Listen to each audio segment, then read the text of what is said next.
Good morning and congratulations, you made it to Friday. I want to take you back to a few days ago when I put on that old Air Force flying helmet that I used to wear back when I was flying, because I want to show you something that's really made a difference in my life.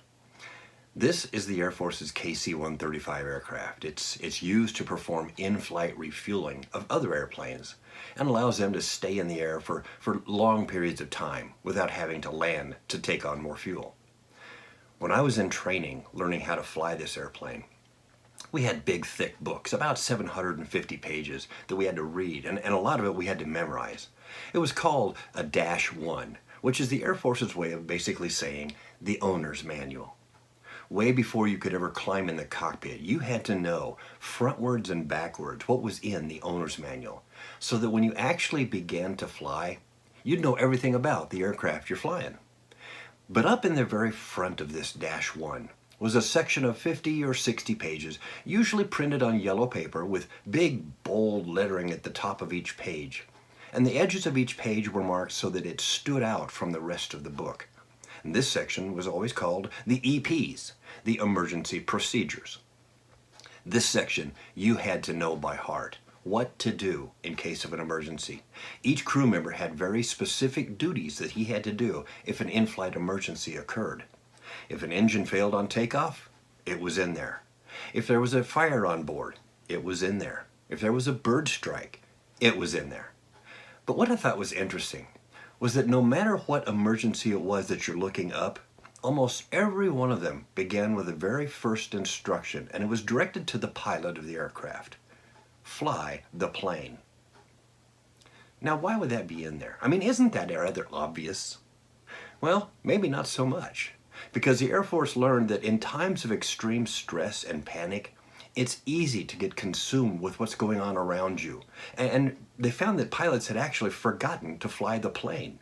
They were so busy assessing their situation that they often simply forgot to do their job, to fly the plane.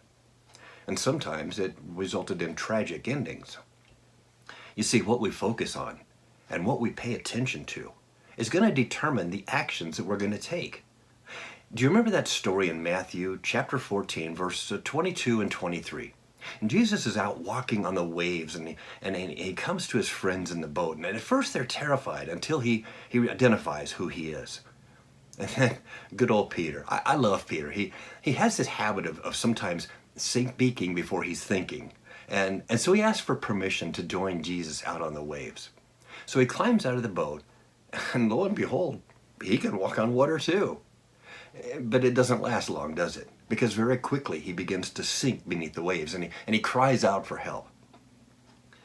Why? Why was he sinking? Well, Matthew 14:30 says it's because he saw the strength of the wind. He took his eyes off of Jesus. He became so distracted by the commotion and the wind and the waves going around him that he forgot to keep his eyes on Jesus. He forgot to fly the plane. Hebrews chapter 12, verse 1 and 2 says this: "Let us run with endurance the race that lies before us, keeping our eyes on Jesus, the source and perfecter of our faith, who for the joy before him endured a cross and despised the shame and has sat down at the right hand of God's throne." I love that idea. Running the race with endurance and keeping your eyes on Jesus. What are you going to focus on today? What's going on around you? What other people are saying? What the newspapers and televisions are reporting?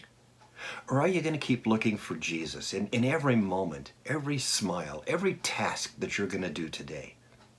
Are you going to be so consumed with assessing your situation? Or are you going to keep flying the plane, focusing on what's truly and eternally important, not being distracted by the temporary things going on? I pray that you're going to be able to keep your eyes on Jesus, seeing in him the love and the strength that you need for this day. I pray that you have a blessed day. Each morning, look to this Facebook page for more encouraging videos that'll help lift your spirits. And as always, feel free to like, share, and comment, and pass this around to your friends as well. Thank you. And God bless you as you fly your plane today.